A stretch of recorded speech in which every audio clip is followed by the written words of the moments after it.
My beloved, allow me to begin with a question you may not have asked yourself recently. How is your heart in relation to me?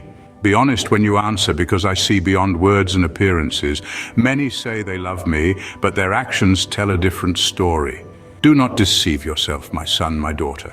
Loving me is not just about words or superficial gestures, but about a deep and constant relationship. It is easy, I know, to let the weight of routine, tribulations, and even difficult people around you weaken your devotion. How many times have you felt that the weariness of daily life has drowned your desire to pray, read my word, or even seek the comfort that only I can give? But today I want you to pause and reflect on this. I want you to understand that there is an enemy lurking, always watchful, waiting for an opportunity to invade the areas where you have let your guard down.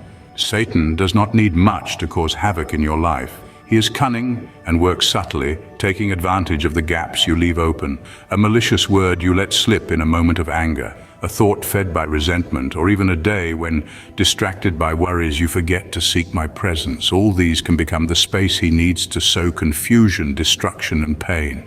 That is why I tell you, stay connected to me. Just as a branch only bears fruit when it is attached to the vine, you will only prosper when you are united with me.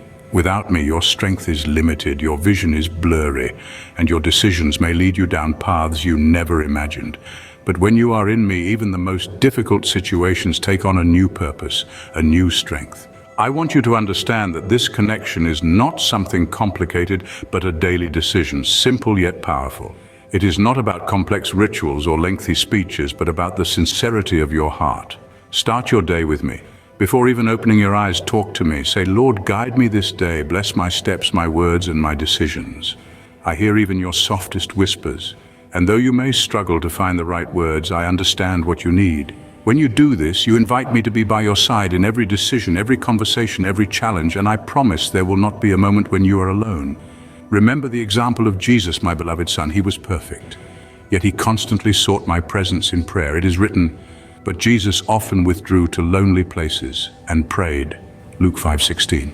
He knew that the strength to fulfill the mission I gave him came from that constant communion with me. If he, being who he is, felt that need, how much more do you, who face weaknesses, temptations, and doubts every day?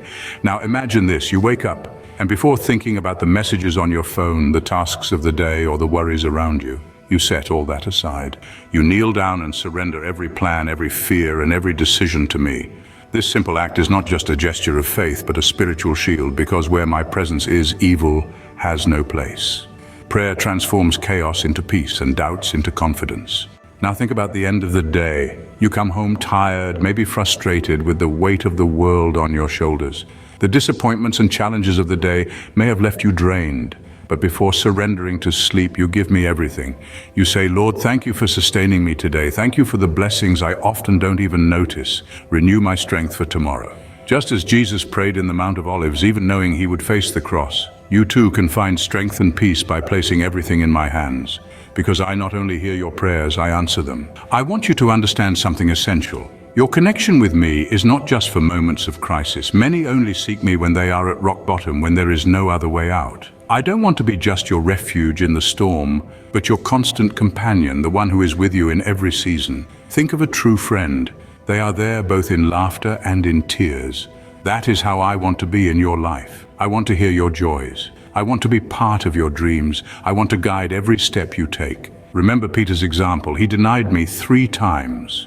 But when he repented and returned to me, I restored him. Perhaps you have strayed, perhaps your devotion has grown cold, or you have made mistakes that shame you. But it is never too late to return. I am here with open arms waiting for you, because I am the God who restores. I do not look at your past, but at your future. That is why, my son, my daughter, guard your heart. Do not allow it to harden from disappointments or bitterness. The world will try to convince you that there are shortcuts or other sources of satisfaction, but all of that is an illusion.